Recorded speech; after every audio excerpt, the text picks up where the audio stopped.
Olá, estudantes! Eu sou a professora Luciane, das práticas de matemática. Espero que estejam todos bem e para iniciarmos, vamos revisar um pouco do que aprendemos no ano passado.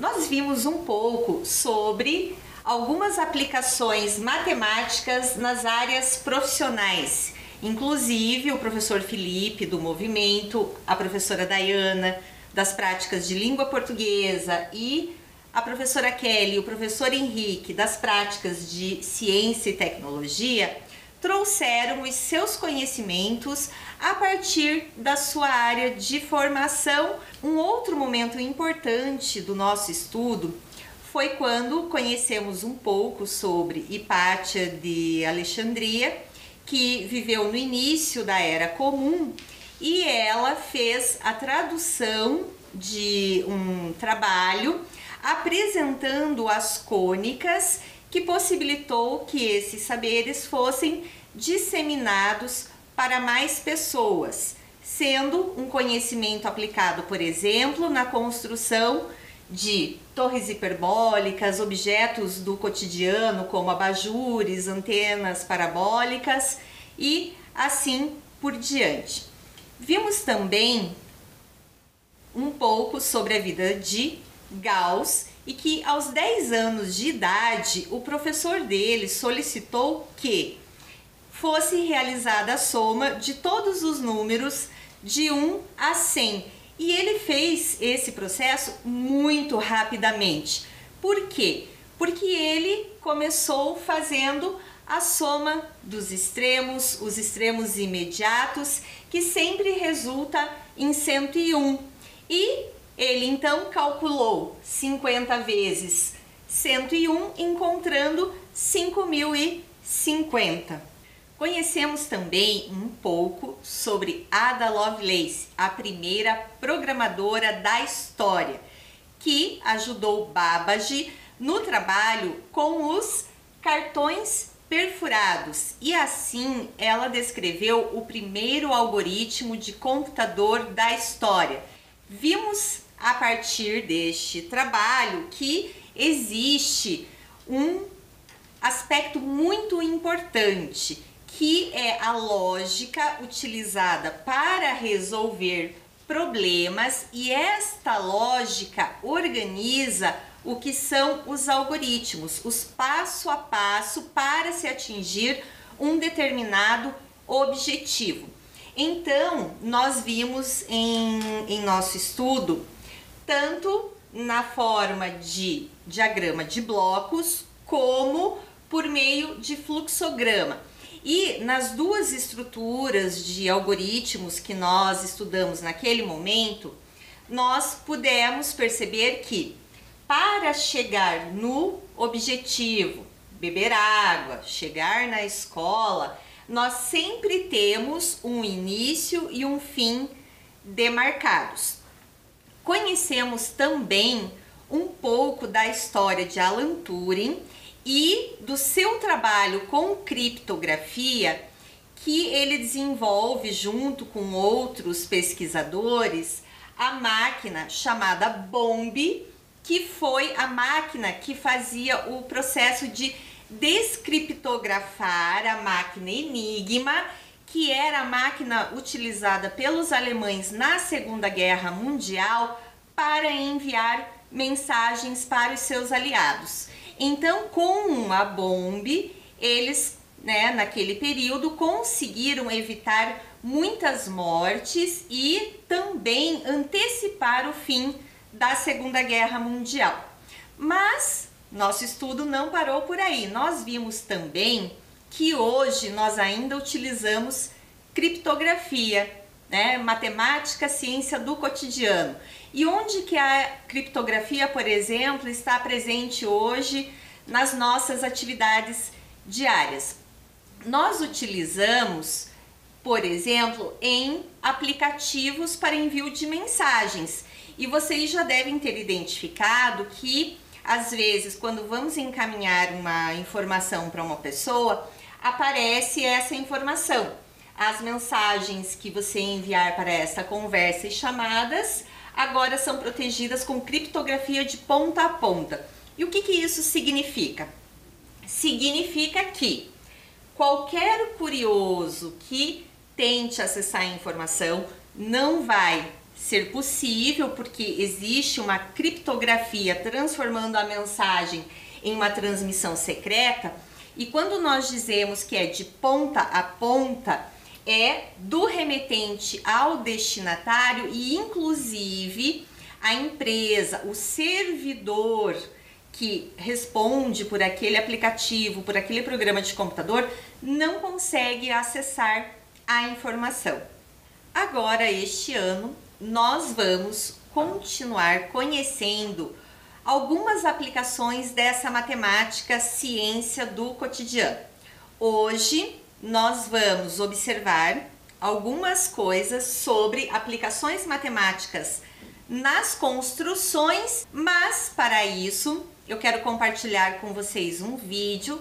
Eu quero que prestem bastante atenção nos detalhes, nas semelhanças, nas diferenças que podem ser vistas entre as fotos. Então observem cada uma das imagens que vão passar durante o vídeo, mas procurem também estabelecer relações entre uma foto e outra, de coisas que são semelhantes e de coisas que são diferentes. Vamos lá!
Perceberam?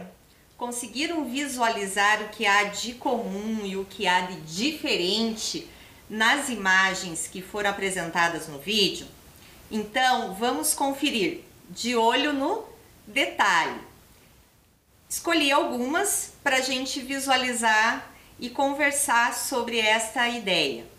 Aqui nós temos uma passagem, né, uma passarela, e ela tem uma estrutura que lembra que tem a forma de triângulo.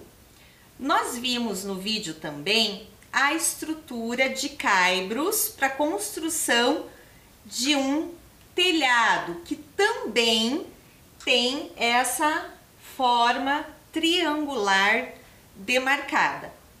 Aqui nesta outra imagem nós temos já o telhado, né, montado já com todas as telhas colocadas, e a estrutura interna também tem a forma triangular que faz a sustentação das ripas que vão dar o apoio para as telhas. E tinha uma das imagens que, olha só, que mostra essa estrutura triangular para ser utilizada na construção de telhados. Por que isso? Qual é o aspecto das formas triangulares para que elas sejam utilizadas nas construções? Eu vou mostrar aqui para vocês. Eu tenho duas figuras construídas com canudos, para a gente entender o motivo da escolha, da opção por triângulos.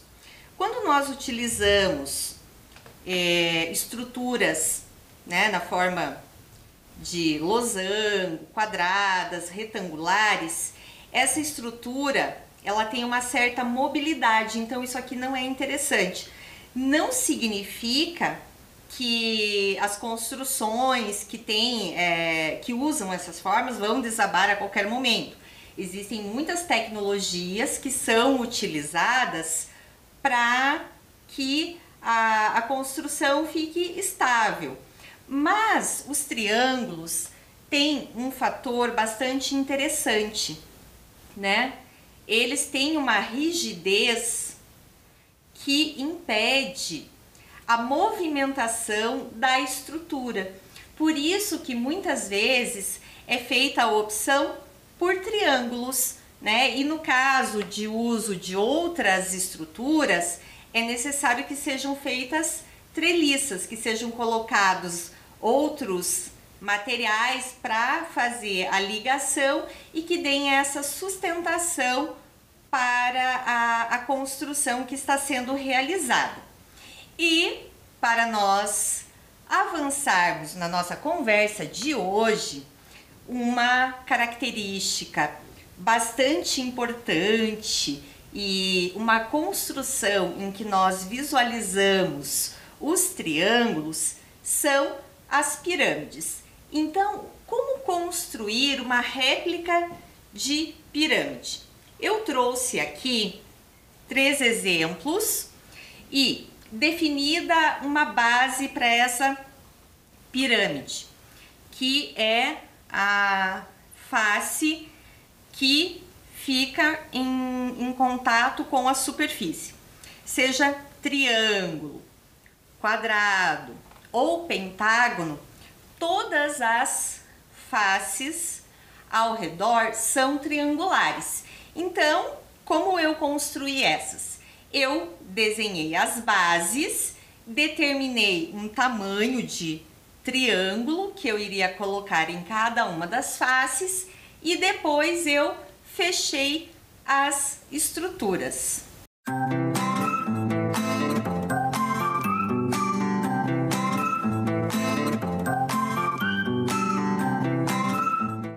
É hora da curiosidade. Então, vou trazer algumas curiosidades para nós conversarmos e elas se referem às pirâmides do Egito. As pirâmides foram construídas aproximadamente há uns 2.500 anos antes da Era Comum. Então, o que nós sabemos hoje em relação às pirâmides? Um pequeno recorte. Elas têm essa estrutura que nós visualizamos, né, que nós já vimos anteriormente, uma base, no caso essas do Egito tem a base quadrangular em forma de quadrado e, por definição, né, são os poliedros que, determinada uma base, que é um polígono qualquer, as suas faces laterais são triangulares. Mas não é apenas isso. Nós temos outros detalhes sobre triângulos que podem ser observados nas pirâmides. Então, eu quero mostrar aqui para vocês alguns destes triângulos presentes na construção das pirâmides.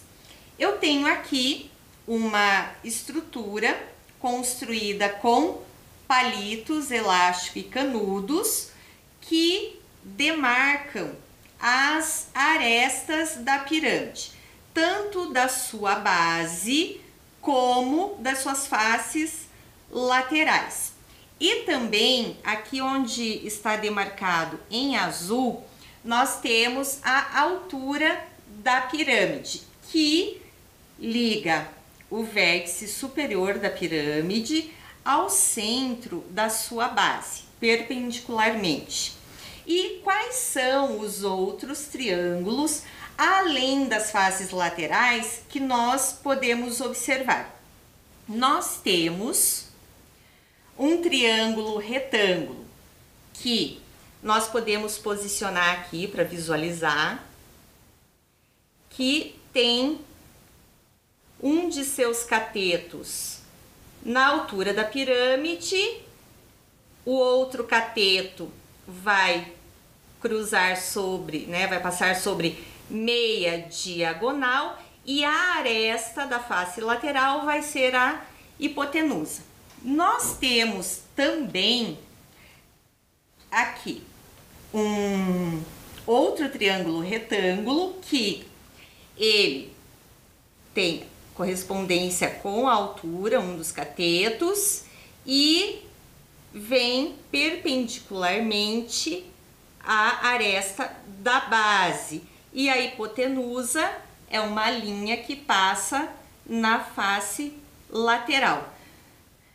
Temos também um outro triângulo retângulo que ele pode ser visualizado aqui nessa posição. Então, um dos catetos é meia aresta da base, o outro cateto vai passar pela face lateral e a hipotenusa vai ter correspondência com uma das arestas da face triangular. Mas existe uma particularidade para a construção das pirâmides. Elas eram feitas para que, após o falecimento de um faraó, a estrutura da pirâmide fosse como uma espécie de templo. Então, no complexo de Gizé, nós temos algumas pirâmides que são bastante curiosas e que atraem muitos turistas. A maior delas é a de Quéops. O seu pai já tinha pequenas pirâmides. Em seguida, o seu filho Quéfren pediu a construção de uma outra pirâmide e, na sequência, no caso, o neto Miquerinos pediu também que fosse feita a construção de sua própria pirâmide. Mas onde é então o Egito? Onde estão localizadas estas pirâmides? Vamos observar aqui no mapa. O Egito fica aqui, que nós podemos visualizar no globo e no planisfério, na parte norte da África, bastante próximo ali com a Ásia e a Europa. Estima-se que 30.000 homens trabalharam durante 20 anos para que fosse construída a grande pirâmide de Gizé, que é a pirâmide de Quéops. E essa pirâmide tem alguns aspectos bastante curiosos, porque os trabalhadores que atuaram na sua construção, eles não eram escravos. Eles trabalhavam em troca de alimento e bebida, porque como uma espécie de pagamento pelo trabalho realizado. Conhecendo um pouco sobre a estrutura da pirâmide de Quéops. Ela tem uma área da base, então a região que está em contato com a superfície, de 52.598 metros quadrados. Isso tem correspondência, para nós tentarmos imaginar, com 7 campos e meio de futebol. Então, 1, 2, 3, 4, 5, 6, 7 e meio. Aproximadamente um campo de futebol oficial. Outro detalhe curioso em relação à pirâmide. A sua altura, ela tem 147 metros aproximadamente. Mas o que isso significa? Então, para nós tentarmos visualizar, para termos uma correspondência, de acordo com o fabricante do biarticulado aqui de Curitiba, ele tem 25 metros de comprimento. Pensando na altura da pirâmide, isso seria o mesmo que nós reunirmos um ônibus atrás do outro, né? Então, colocá-los, né, enfileirados. Eu vou demarcar com um ponto para melhorar a nossa visualização. Então, se nós colocamos 6 ônibus enfileirados, para ter essa correspondência, se eles têm um comprimento de 25 metros, então aqui nós vamos ter 50, 100, 150 quando nós concluímos. Mas vejam, são 6 ônibus enfileirados para correspondência com a altura da pirâmide. Então imaginem aí 6 biarticulados, um atrás do outro, mas não no plano horizontal, e sim no plano vertical, subindo rumo ao céu. Esta é a altura da pirâmide.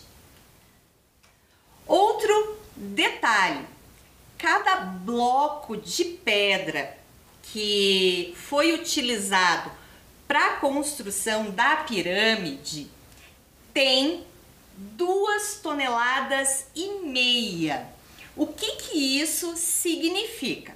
Então vamos tentar imaginar a massa que existe ali em toda a construção da grande pirâmide. Se cada bloco tem a correspondência de 2,5 toneladas, isso é aproximadamente o peso de 2 Kombis, tá? E vejam só, a massa total da pirâmide, pensando no número de blocos que foram utilizados para a sua construção, é de 6,5 milhões de toneladas, o que dá a correspondência de 5.200 Kombis. Vocês conseguem imaginar o que isso significa? 5.200 Kombis colocadas sobre uma balança para nós determinarmos o seu peso, a sua massa. E a partir de todas estas curiosidades e de muitas outras, as pirâmides do Egito são inspiração para muitas construções na forma de pirâmide em todos os lugares do mundo. E uma das construções que atrai os olhares, que chama muito a atenção dos turistas, é a pirâmide de vidro do Museu do Louvre, que fica em Paris, na França. Mas tem mais um detalhe para nós visualizarmos. A dimensão, a proporção entre essas duas pirâmides. A grande pirâmide do Egito tem aproximadamente 147 metros de altura, enquanto a pirâmide do Louvre tem 21,5 metros aproximadamente na sua altura. O que, fazendo a correspondência, implica que a pirâmide do Egito é 7 vezes maior aproximadamente. Como vimos, as pirâmides têm também na sua estrutura as representações de triângulos retângulos. Mas o que esses triângulos retângulos significam? Qual é o sentido? Por que eles são retângulos? Então eu quero trazer aqui para nós visualizarmos, para entendermos. Os triângulos retângulos recebem esta nomenclatura porque um de seus vértices corresponde a um ângulo reto. Mas o que isso significa? Significa que, pensada a forma de um círculo, dobrei no meio, 360 graus, tenho então 180, faço novamente ao meio, tenho 90 graus. E este 1/4 da área do círculo corresponde à região que determina o ângulo reto, o ângulo de 90 graus. Mas como que lá na antiguidade as pessoas conseguiam medir ângulos de 90 graus? Como que este conhecimento foi possível lá na construção das pirâmides? Vou fazer um convite aqui para vocês, tá? Que vocês peguem 1,20 m de barbante aproximadamente. Nós vamos neste barbante fazer 12 nós e tentar construir um triângulo. Caso vocês não tenham um barbante, vocês podem utilizar 12 palitos de sorvete ou 12 canetas ou 12 lápis de mesmo comprimento e tentar formar um triângulo. Por que o 12? Porque curiosamente essa era uma dimensão que permitia somente a construção ou de um triângulo isósceles, né, que tem aqui dois lados de mesma medida e um terceiro lado com medida diferente, ou então essa construção aqui que era a única possível de triângulo retângulo, que eu vou demarcar aqui para que a gente possa visualizar. Então, só arrumando aqui os meus nós e, curiosamente, nós temos então aqui a marca do ângulo reto, os dois catetos, que são os lados que se unem justamente neste ponto em que há o ângulo reto, e o lado oposto que nós chamamos de hipotenusa. Como nós sabemos, os triângulos retângulos compreendem inúmeras particularidades e uma delas está associada a Pitágoras, que viveu aproximadamente de 570 a 495 antes da Era Comum.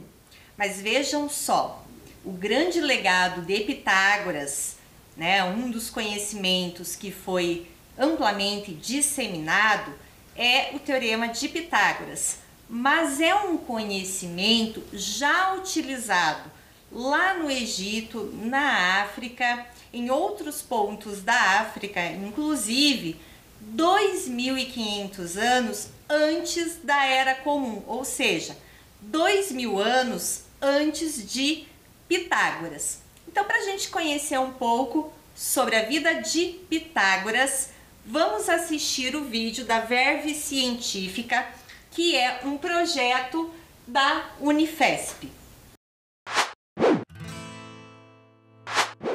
Pitágoras nasceu em Samos, uma ilha no mar Egeu, na Grécia. Nenhum de seus escritos sobreviveu e quase nada se sabe com certeza sobre a sua vida. Inclusive, as datas de nascimento e morte são incertas e, de acordo com as referências, elas são por volta de 570 e 500 a.C., respectivamente. Pitágoras foi bem educado, com habilidades musicais e gosto pela poesia.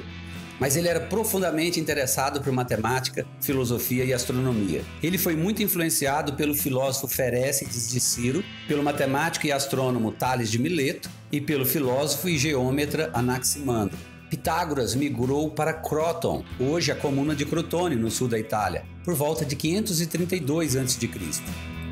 10 anos depois, quando a Pérsia invadiu o Egito, Pitágoras foi preso e enviado à Babilônia, onde hoje é o Iraque.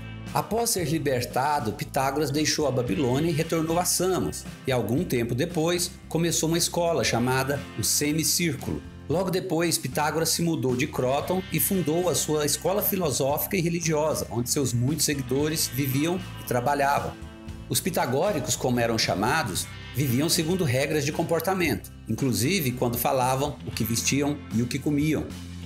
Eles não tinham bens pessoais e eram vegetarianos. Todos eles trabalharam em conjunto nas descobertas e teorias. Os membros da Sociedade de Pitágoras compartilhavam ideias e descobertas intelectuais dentro do grupo sem darem crédito aos indivíduos. Dessa forma, é impossível garantir que todos os teoremas, hoje atribuídos a Pitágoras, eram originalmente dele. Alguns dos estudantes de Pitágoras acabaram escrevendo as teorias, ensinamentos e descobertas do grupo, mas os pitagóricos sempre davam crédito a Pitágoras. Entre as diversas e importantes contribuições dos pitagóricos estão a descoberta dos números irracionais, os 5 sólidos regulares e, é claro, o Teorema de Pitágoras. Pitágoras também ensinou que a Terra era uma esfera no centro do universo, o cosmos, que os planetas, estrelas e o universo eram esféricos, porque a esfera era a figura sólida mais perfeita. Ele ensinou até mesmo que os caminhos dos planetas eram circulares. Os relatos da morte de Pitágoras são variados. Dizem que ele foi morto por uma multidão enfurecida, ou que ele foi pego em uma guerra entre Agrigento e Siracusa e morto pelos siracusanos, ou que sua escola foi queimada e então ele fugiu para Metaponto, que hoje é no sul da Itália, onde passou fome até morrer. Seu importante legado persiste ao longo dos séculos. Seu mais famoso teorema, o Teorema de Pitágoras, é uma pedra angular da matemática e continua a ser tão interessante para os matemáticos que existem mais de 400 provas diferentes deste teorema. Como vimos no vídeo, existem mais de 400 provas diferentes do Teorema de Pitágoras. Nós vamos visualizar aqui uma delas para recordarmos um pouco alguns conhecimentos que nós já temos. Então, dado um triângulo retângulo, temos aqui o seu ângulo reto demarcado. O teorema diz que a soma das áreas dos quadrados dos catetos é igual à área do quadrado da hipotenusa. O que isso significa? Área dos quadrados dos catetos. Então, marcado o ângulo reto, vamos colocar ali 2 quadrados que têm os seus lados medindo igualmente a cada um dos catetos. Então, nós temos ali um primeiro quadrado em vermelho com 16 unidades de área, o segundo quadrado no cateto menor com área de 9 unidades e reunindo essas duas áreas, nós temos a área do quadrado da hipotenusa, que neste caso nós temos um quadrado 5 por 5, área 25. Então, visualizando o que aconteceu, nós temos ali quadrado menor 9 mais 16, o quadrado do maior cateto, que reunidos terão a correspondência com a área do quadrado da hipotenusa. Então, 9 mais 16, temos 25 unidades de área. Generalizando, nós vamos ter o seguinte, que o quadrado de A mais o quadrado de B é igual ao quadrado de C, sendo A e B as medidas dos catetos e C a medida da hipotenusa. Bem, nós vimos no vídeo que Pitágoras era grego. Onde se localiza a Grécia? Então, nós temos aqui nesse ponto, tá? No que na projeção da tela está mais alto, é a Grécia, tanto no globo como no planisfério, e o Egito na África, que está marcado aqui nessa projeção de tela um pouco mais abaixo. Existe uma certa proximidade entre as duas regiões. Como nós vimos no vídeo, muitos pitagóricos deixaram escritos em nome de Pitágoras. E o professor Paulo Gerdes, no seu livro Pitágoras Africano, um estudo em cultura e educação matemática, ele traz algumas coisas bastante curiosas para pensarmos nos conhecimentos africanos. Eu fiz algumas anotações para a gente saber um pouquinho quem é o professor Paulo Gerdes. Ele nasceu na Holanda, ele se formou em matemática e física. Logo depois, ele começa o mestrado em matemática e, paralelamente, ele começa a fazer a graduação em antropologia cultural. O que é a antropologia cultural? Nada mais é do que o estudo da diversidade das diversas culturas da humanidade. Quando foi em 1976, ele foi para Moçambique, na África, ele se casou e constituiu família, ganhando, né, por estar morando lá, uma grande admiração pela cultura africana. E, posteriormente, ele então faz 2 doutorados. O primeiro dele, o Despertar do Pensamento Geométrico, e o segundo, Geometria Sona, reflexões sobre tradições de desenhar na areia entre os povos da África ao sul do Equador. Então ele desenvolveu, né, todos esses seus estudos e, apenas como uma curiosidade para a gente saber um pouco mais sobre qual é essa cultura africana associada à matemática, vamos ver aqui. Né? Então, os trançados africanos, eles têm uma beleza, né, maravilhosa, e o professor Paulo Gerdes, ele traz uma informação bastante curiosa em relação aos trançados africanos. A área de um quadrado é igual à soma das áreas de 2 quadrados. Então, vamos entender como isso funciona. Vejam só, é o mesmo princípio, a mesma ideia associada ao Teorema de Pitágoras. Vamos observar como este princípio, como este teorema aparece nos trançados africanos. A área de um quadrado é igual à soma das áreas de 2 quadrados. Para fazer o trançado das cestarias, o que eles faziam? Então aqui tem um primeiro trançado envolto por um outro cordão para fazer o botão da tampa de um cesto. E aqui como este trançado era realizado. Então eu vou tentar mostrar para vocês como que eles faziam. Então, a fita, né, que era utilizada, eles usavam como base, quando as pessoas não tinham habilidade, que é o meu caso, ou um botão ou um pedaço de casca de madeira. Então, ele era posicionado aqui, tá? Pensem na diagonal, mas não passando por cima, mas sim interceptando o vértice. E era feita uma dobra aqui, ó, que vinha exatamente, ó, trazendo a fita aqui em relação ao quadro. Então, no verso, mais ou menos essa estrutura, tá?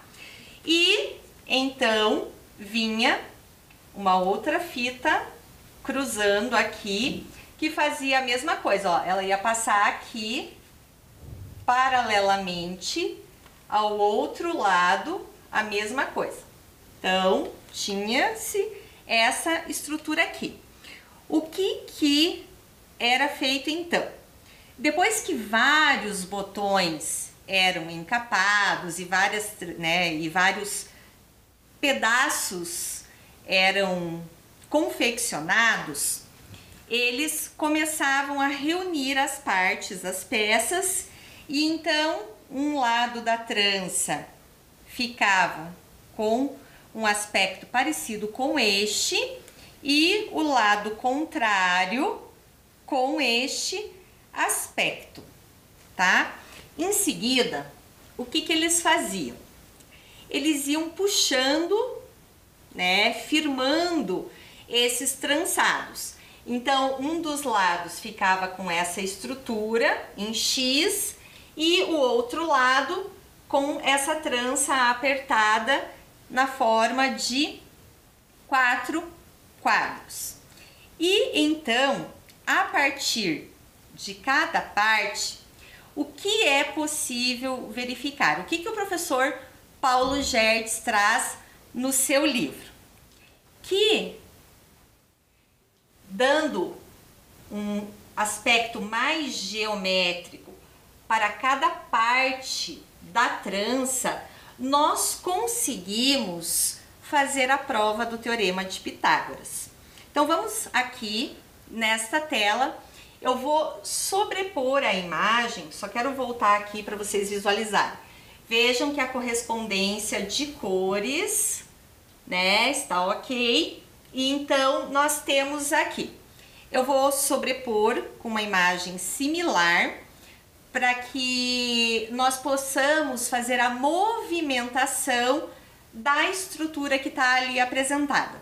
Só quero chamar a atenção de vocês que aqui algumas linhas serão apagadas para que nós tenhamos a peça e possamos fazer essa composição de uma área apresentada em duas. Então, aqui, fazendo a sobreposição, estou mantendo as cores, mas agora, vejam só, destaquei 2 triângulos retângulos com cores diferentes. Por quê? Porque esses 2 nós vamos transportar para uma outra posição. Então, vejam só, este veio aqui, né, ele passa aqui, e este que está com uma cor mais avermelhada, ele vem abaixo. E aqui nós podemos visualizar perfeitamente que um quadrado foi transformado em 2 quadrados menores. Agora nós vamos pegar estes 2 quadrados e somente trocar a posição deles. Aqui nessa formação, nós conseguimos organizar um triângulo retângulo. Nós podemos desenhar ele e deixar demarcado.